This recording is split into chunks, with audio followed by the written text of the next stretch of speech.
Good morning students. आज हम लोग पढ़ेंगे रिजोल्यूशन ऑफ वेक्टर। हम लोग इससे पहले पढ़े थे कंपोजिशन ऑफ वेक्टर यानी addition of vector. Addition of vector का रिवर्स प्रोसेस है हमारा resolution of vector.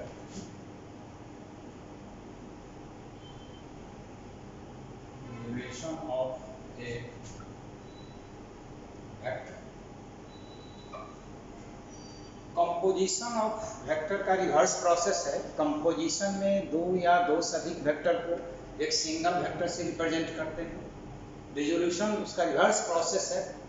Resolution of vector में एक वेक्टर को दो या दो से अधिक वेक्टर में स्प्लिट कर देते हैं, ब्रेक कर देते हैं, तोड़ देते हैं। इसी प्रोसेस को कहते हैं resolution of vector. The process of splitting of a vector into two or more than two vectors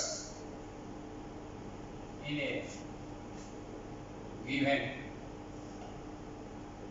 direction is called a resolution of vector. किसी भी वेक्टर को दो या दो से अधिक वेक्टर में अगर तोड़ दें, जो हमारा डायरेक्शन दिया उस डायरेक्शन में, उस प्रोसेस को कहेंगे हम लोग रिजोल्यूशन ऑफ वेक्टर। किसी जब वेक्टर को जब तोड़ेंगे तो वह प्रत्येक टूटा हुआ वेक्टर गिवन डायरेक्शन में हमारा जो गिवन वेक्टर है उसका कंपोनेंट कहलाता है। The all splitted vectors in given direction is called as component of vector. वो जो गिवन वेक्टर है उसका कंपोनेंट कहलाता है। कंपोनेंट है किसी भी वेक्टर का कंपोनेंट किसी भी डायरेक्शन में उस वेक्टर के इफेक्ट को रिप्रेजेंट करता है कि उस डायरेक्शन में उस वेक्टर का कितना इफेक्ट है। Component of a vector in A given direction represent the effect of given vector। given vector के इफेक्ट को रिप्रेजेंट करता है। इसको समझने के लिए यहाँ पर समझ लीजिए, यहाँ पर हमारा दो डायरेक्शन है। एक डायरेक्शन मान लेते हैं वो x है, दूसरा डायरेक्शन y, और यहाँ पर इस पॉइंट पर हमने एक फोर्स लगाया। फोर्स जो है यहाँ पर किसी ऑब्जेक्ट पर है और ऑब्जेक्ट का मान लीजिए मास m है। ये जो फोर्स लगाते हैं इस डायरेक्शन में, तो इस फोर्स का x में भी इफेक्ट होगा और y में भी इफेक्ट होगा। अगर x में इसका इफेक्ट fx है और y में इसका इफेक्ट fy है, तो ये वेक्टर f का ये आपको कंपोनेंट होगा और ये भी कंपोनेंट होगा। ये x एक्सिस में है, x एक्सिस में तो x कंपोनेंट हुआ, ये y एक्सिस में है तो ये आपका y कंपोनेंट हो गया। तो इस फोर्स का x एक्सिस में इफेक्ट fx है और y एक्सिस में इफेक्ट fy है। चलिए हम फोर्स को लगाते हैं। तो किसी भी वेक्टर का कंपोनेंट उसके इफेक्ट को बतलाता है कि उस डायरेक्शन में उसका क्या इफेक्ट है। अब है कि हम कंपोनेंट कहेंगे किसे, component of a vector along given direction is equal to the projection of along given direction. जो हमारा डायरेक्शन दिया हुआ है उस डायरेक्शन में उसका जो प्रोजेक्शन होगा वेक्टर का वही कंपोनेंट कहलाएगा। यहाँ पर हमारा एक ओपी डायरेक्शन है और ओए से रिप्रेजेंट कर रहे हैं वेक्टर ए को और एंगल बना रहा है theta. Vector A OP direction के साथ एंगल बना रहा है थीटा। यहाँ से हमने परपेंडिकुलर ड्रॉ किया, ये परपेंडिकुलर हो गया ओबी, यहाँ से यहाँ तक ओबी हमारा होगा ए कॉस थीटा। यही ओबी आपका वेक्टर ए का कंपोनेंट है ओबी डायरेक्शन में, यानी ए कॉस थीटा कंपोनेंट हुआ वेक्टर ए का। यहाँ पर है if vector A makes angle theta with OP direction and AB is perpendicular on OP from point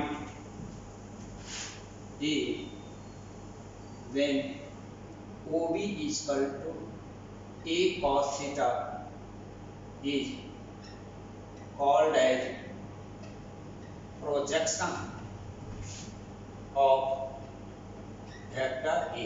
vector A का प्रोजेक्शन हुआ, it is called as component of vector A along OP direction. यही OB equal to A cos theta है जो vector A का हमारा component कहलाएगा। OP के direction में OB हमारा वेक्टर A का प्रोजेक्शन है, OP के डायरेक्शन है। प्रोजेक्शन निकालने के लिए इस पॉइंट से परपेंडिकुलर ड्रॉ किए हैं, यही OB हमारा प्रोजेक्शन हुआ वेक्टर A का जो आपका कंपोनेंट कहलाता है इसका। अब है किसी भी वेक्टर का कंपोनेंट अगर परपेंडिकुलर डायरेक्शन में हो तो वह आपका रेक्टेंगुलर कंपोनेंट कहलाता है। तो हम लोगों को इसके बाद रेक्टेंगुलर कंपोनेंट निकालना है। यहाँ पर rectangular component of a vector along two perpendicular direction। दो परपेंडिकुलर डायरेक्शन में रेक्टेंगुलर कंपोनेंट। परपेंडिकुलर डायरेक्शन में किसी भी वेक्टर के कंपोनेंट को कहते हैं rectangular component. The component of a vector along perpendicular direction is called as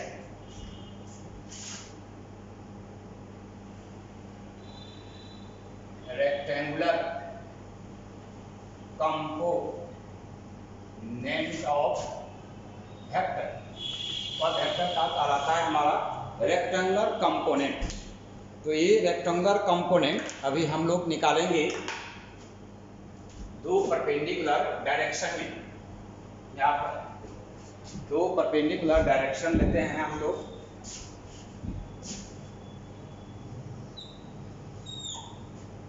ये है हमारा OX एक्स एक्सिस के लॉन्ग, दूसरा होता है OY वाई एक्सिस के long.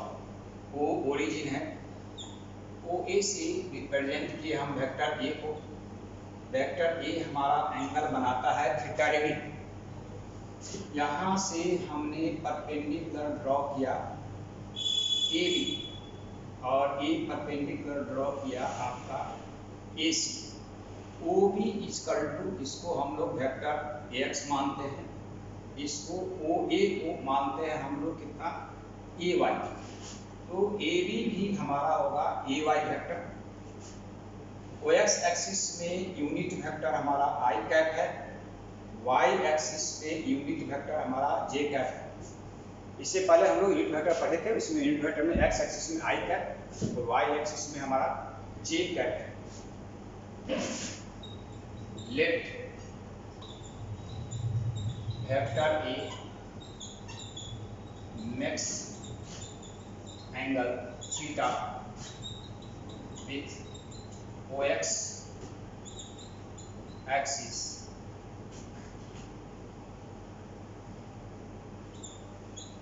and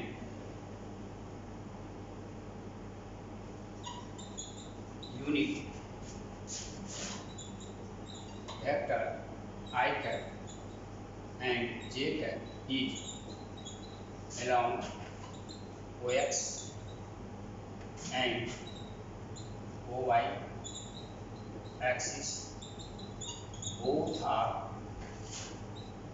perpendicular. The vector A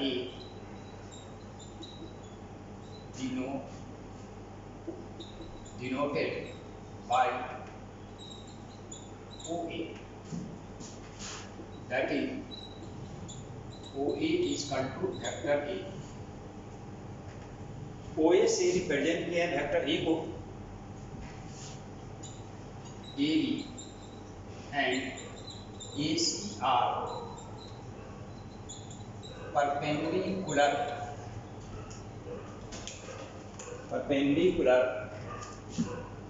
on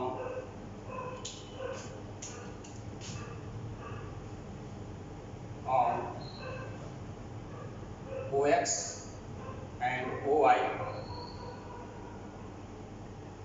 from point A। Point A से इस पर ए बी और यहाँ पर ए सी परपेंडिकुलर है। Let O B equal to A X and O C equal to A Y. दो vector है, O B को हम मान ली ए एक्स और ओ सी को मान ली हमने A Y. From vector addition law, vector addition law triangle law से हम लोग ले वो हमारा vector O A equal to O B plus B A, vector O A equal to O B plus B A. ये जो हमारा B ए है वह ओ सी के पैरेलल है और इक्वल है, तो बी ए इक्वल टू हमारा ओ सी हुआ, तो O A equal to O B plus O C. O B equal to vector A X है, O C equal to vector A Y है और O A equal to vector A है, तो A equal to vector A X plus vector A Y. तो vector A का दो component हुआ perpendicular direction में OX और OY में, OX डायरेक्शन में AX और OY डायरेक्शन में है AY। इसको कहते हैं X कंपोनेंट, इसको कहते हैं हम लोग Y कंपोनेंट। यहाँ पर है where vector AX and vector AY are X component and y component of vector A. ये वेक्टर ए का ये x कंपोनेंट हुआ और ये हमारा y कंपोनेंट हुआ x एक्सिस में। तो वेक्टर ए को हम लोग स्प्लिट करके तोड़ दिए दो पार्ट में, x में ax है और ay में ay है, तो vector A equal to ax plus ay हुआ। तो इस तरह से वेक्टर का हमारा कंपोनेंट दो निकल गया, x एक्सिस में और y एक्सिस में। अब है हमारा x एक्सिस और y एक्सिस में दो यूनिट वेक्टर है, x एक्सिस में i कैप और y एक्सिस में हमारा जे कैप यूनिट वेक्टर है। तो वेक्टर ए को हम लिख सकते हैं यहाँ पर, बट वेक्टर ए एक्स, किसी भी वेक्टर को लिखना हो उसके मैग्नीट्यूड में मल्टीप्लाई कर देंगे उस डायरेक्शन में यूनिट वेक्टर से। तो vector A X equal to हुआ हमारा, इसका मैग्नीट्यूड ए एक्स और इस डायरेक्शन में आई कैप है, एंड वेक्टर हमारा ए वाई का मैग्नीट्यूड इसके डायरेक्शन में हमारा है जे कैप। यहाँ पर हो गया फ्रॉम इक्वेशन 1, हम लोग इक्वेशन 1 निकाल चुके हैं कि वेक्टर ए इक्वल टू यहाँ पर ए एक्स आई प्लस ए वाई जे कैप, ये भी आपका कंपोनेंट है, ए एक्स कंपोनेंट हुआ और ये वाई कंपोनेंट हुआ, ये कंपोनेंट हमारा यूनिट वेक्टर के टर्म में है। इस तरह से कुछ भी वेक्टर आपको मिल जाएगा लिखा हुआ, जैसे कि यहाँ पर 3i प्लस 4j कैप, इस टर्म में मिल जाएगा वेक्टर लिखा हुआ। तो ये x कंपोनेंट को रिप्रेजेंट करता है 3 और एक हमारा y कंपोनेंट रिप्रेजेंट करता है 4। तो इस तरह से वेक्टर हम लोगों को आगे लिखा हुआ मिलेगा। इस पर हम लोग कुछ प्रॉब्लम्स भी डील करेंगे जो आगे हम लोग डील करेंगे इसमें। तो ये वेक्टर हमारा यूनिट वेक्टर आई के टर्म में हो गया। अब आगे देखिए, फ्रॉम ट्रायंगल, हमारे पास में एक ट्रायंगल है OBA, इस ट्रायंगल OBA हमारा ट्रायंगल हुआ। ट्रायंगल में हम लोग ले लें cos थीटा इक्वल टू हमारा होगा OB बाई OA। तो cos थीटा इक्वल टू आपका OB बाई OA।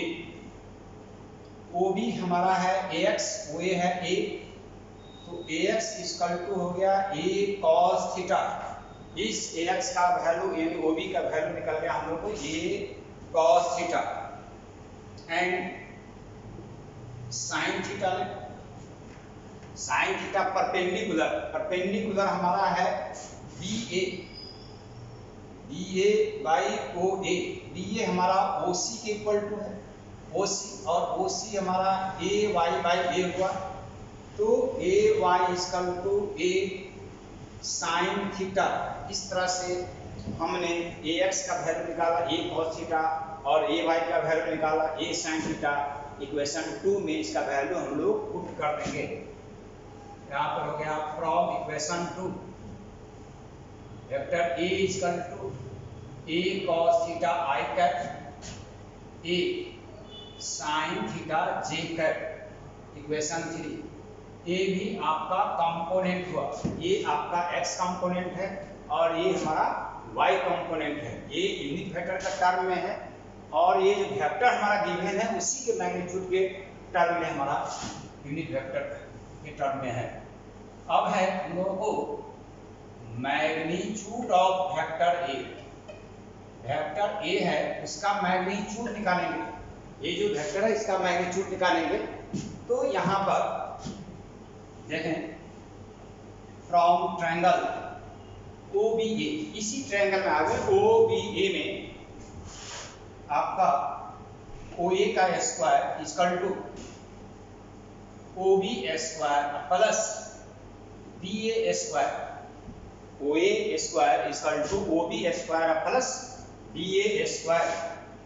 यह जो हमारा BA है ये OC के इक्वल टू है, तो OA square equal to OB square plus OC square.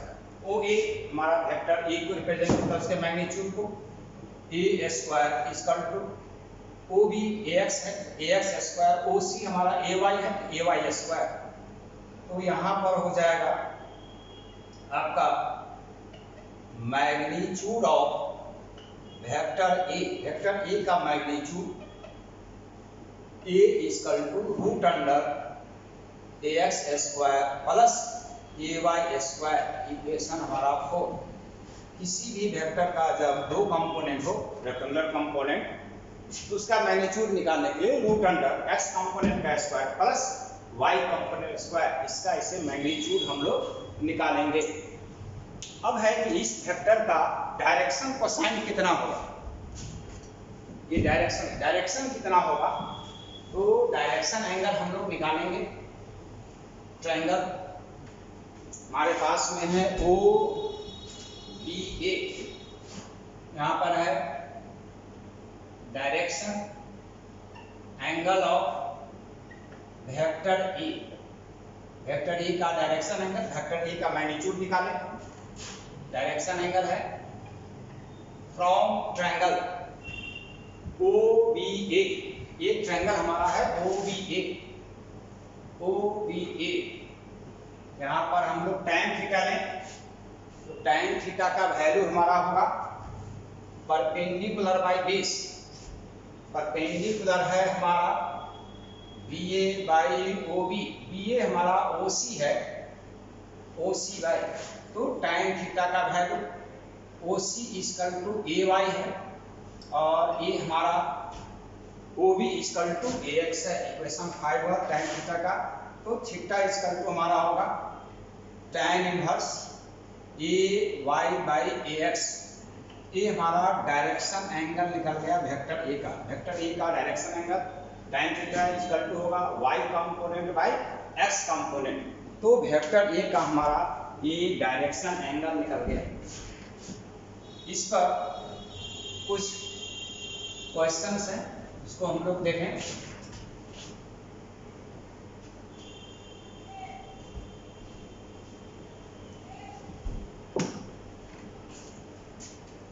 यहाँ पर एससी वर्मा का एक क्वेश्चन है आपका 4, वेक्टर ए है, ये हमारा है 4i cap plus 3j cap, vector B है 3i cat plus 4j cat. तो इसमें कह रहा है कि फर्स्ट में वेक्टर ए का मैग्नीट्यूड निकालें,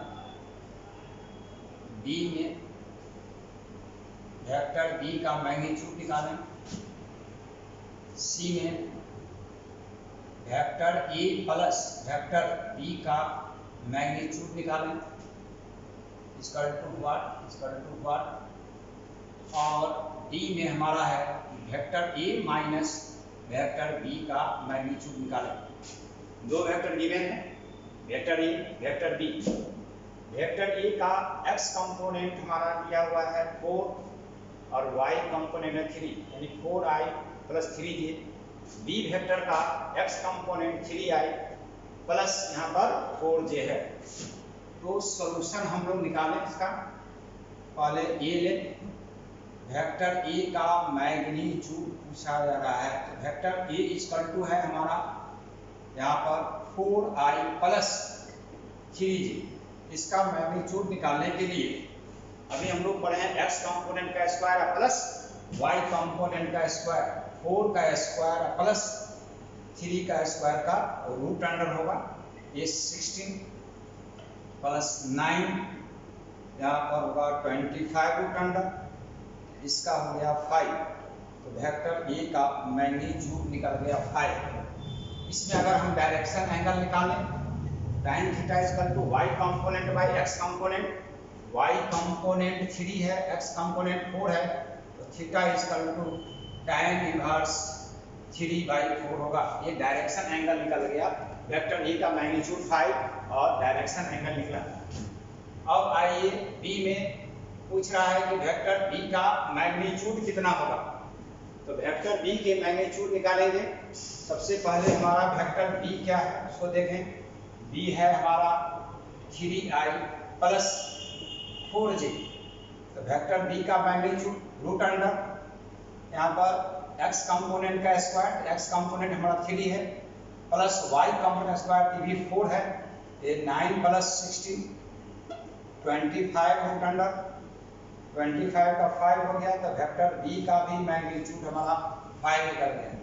अब इसका आइए डायरेक्शन एंगल, डायरेक्शन एंगल में हम लोग tan थीटा निकालेंगे, y component by x component, y component हमारा 4 है, x कंपोनेंट हमारा 3 है, तो theta equal to tan inverse 4/3, ये डायरेक्शन एंगल निकल गया। तो वेक्टर ए का मैग्नीट्यूड और उसका डायरेक्शन एंगल, वेक्टर बी का मैग्नीट्यूड और इसका डायरेक्शन एंगल हम लोग निकालें। और इसके बाद हम लोग नेक्स्ट है सी। सी में है कि वेक्टर ए प्लस बी का मैग्नीट्यूड निकालना है। तो इसके लिए सबसे पहले हम लोगों को है कि vector A plus vector B का मैग्नीट्यूड निकालना है।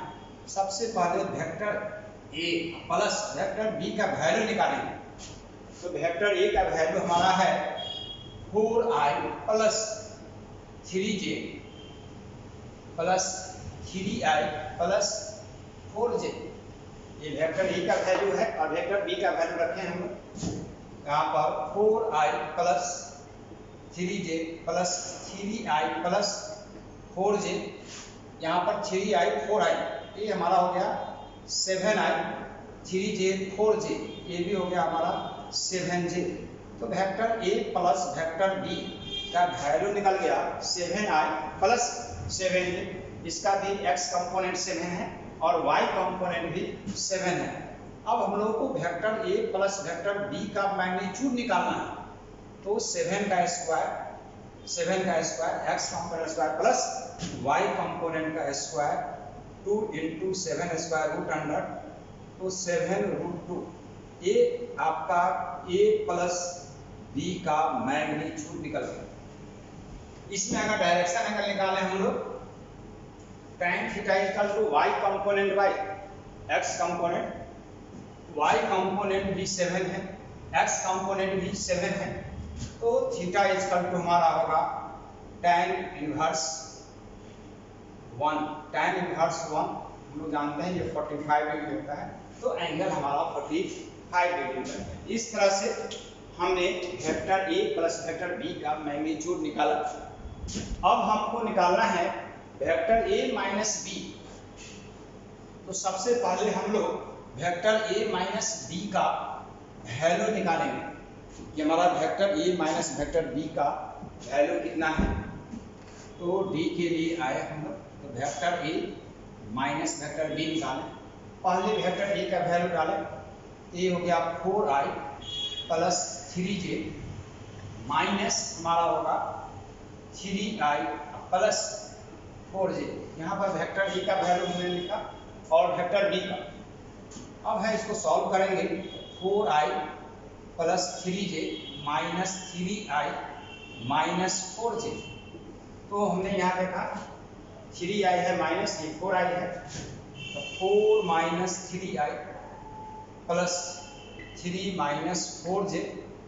तो यहाँ पर हो जाएगा आपका i हुआ ये 1 हो जाएगा और ये -1 होगा तो माइनस j। तो vector A minus vector B का वैल्यू हो गया i कैप माइनस j। अब है कि vector A minus vector B का मैग्नीट्यूड हम लोग निकालें। तो यहाँ पर x कंपोनेंट का स्क्वायर प्लस y कंपोनेंट, यहाँ पर x कंपोनेंट भी 1 है तो यहाँ होगा 1 का स्क्वायर प्लस ये -1 है -1 का स्क्वायर का रूट अंडर हो गया ये 1 प्लस 1 रूट अंडर √2। तो इसका मैग्नीट्यूड निकल गया √2। माइनस हो या प्लस इसको स्क्वायर माइनस को स्क्वायर करेंगे तभी प्लस होगा, प्लस रहेगा तभी प्लस होगा। इसलिए माइनस जब रहे तो प्लस का ही यूज होगा कारण इसका स्क्वायर करने पर प्लस हो जाएगा। अब इसका डायरेक्शन एंगल।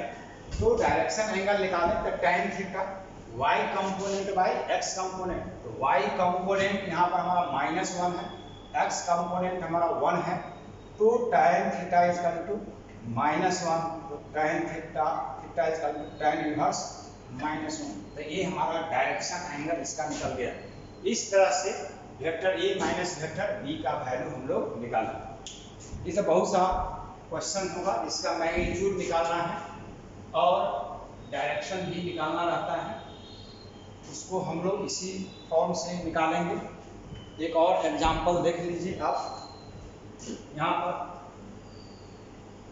एग्जांपल है फर्स्ट में है वेक्टर ए है हमारा। वेक्टर ए का मैग्नीट्यूड है वेक्टर ए है 8i माइनस 6। अब है कि वेक्टर ए का मैग्नीट्यूड निकालना हो और डायरेक्शन एंगल। यहाँ पर 8 का स्क्वायर प्लस -6 का स्क्वायर करेंगे तो प्लस नहीं होगा, तो यह होगा 64 प्लस 36, ये हमारा 100√100 तो 10, इसका 10 मैग्नीट्यूड निकल गया वेक्टर ए का। अब इसकी तरह से हम लोगों को एंगल निकालना है, तो tan थीटा बराबर यहाँ पर हमारा हो जाएगा y component by x component, y component -6 8 है, -3/4 theta is equal to tan inverse -3/4। तो आज हम लोग पढ़े rectangular component of a vector. ठीक है, नेक्स्ट, थैंक यू।